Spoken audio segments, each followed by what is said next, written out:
שלום, כאן ליאונה, וזה עוד סרטון הדרכה עבור רפנזל בשפה העברית.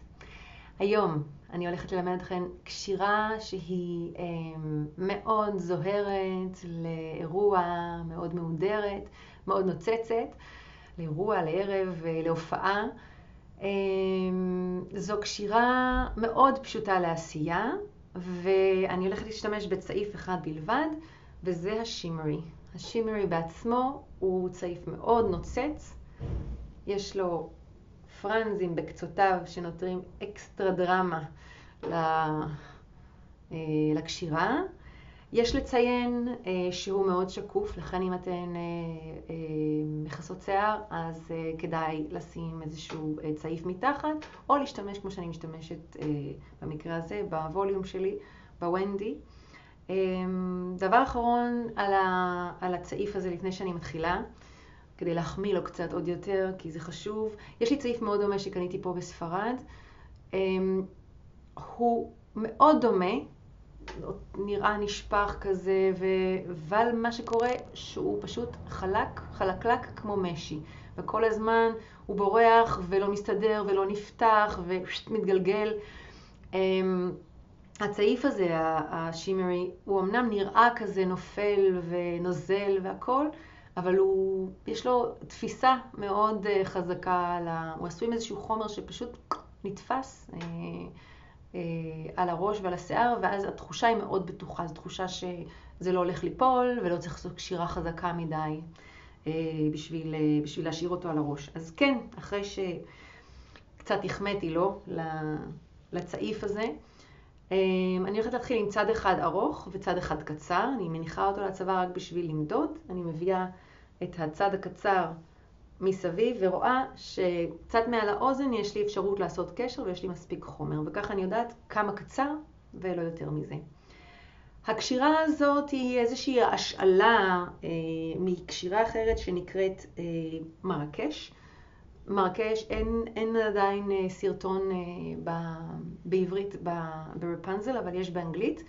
זה צעיף אחר, והקשירה היא מאוד דומה לקשירה של מרקש, רק עשיתי איזשהו שינוי קטנטן ואימצתי אותה בשביל הצעיף הזה, בשביל השימרי. אני מתחילה עם החלק הארוך, עם הצד הארוך. הצד הארוך הוא זה שנותן לי את הזווית שתהיה לי בעצם על המצח. אני יכולה לעשות את הזווית טיפה יותר מרכזית, ואני יכולה לעשות אותה טיפה יותר צידית. אני במקרה הזה הולכת לעשות אותה טיפה יותר נופלת כלפי מטה. ולמרות שאני מביאה אותו כלפי מטה, את הזנב הארוך, עדיין את הזנב הקצר אני אביא מתחתיו ולא מעליו, אוקיי? זאת אומרת, אני מביאה את הזנב הארוך כלפי מטה, ואת הזנב הקצר אני מביאה עדיין מתחתיו, עושה איזשהו X, בעצם פה עושה איזשהו X, מביאה את הזנב הקצר, מחזיקה אותו מעל האוזן, ואת הזנב הארוך אני פשוט משטחת ומביאה מסביב, מסביב, מסביב לראש, עד שאני מגיעה איתו לזנב הקצר. אוקיי? זה העניין. את הזנב הארוך שהגיע מאחור אני מביאה מעל הזנב הקצר, אוקיי? מחליטה איפה אני רוצה לעשות את הקשר או את הפרח, מסובבת אותו ומכניסה אותו ועושה קשר, אבל במקום להוציא את כל הקשר אני רק מוציאה לולאה. זו הלולאה שאותה אני אפתח ואני אהפוך לפרח.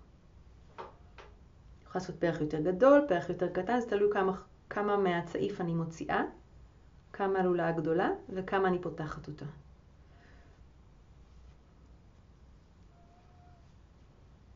אני מארגנת את הצעיף.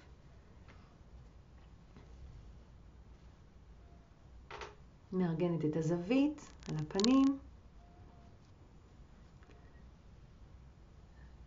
מארגנת את הפרנזים, שיצאו לי קצת יותר קדימה. וזה הכל.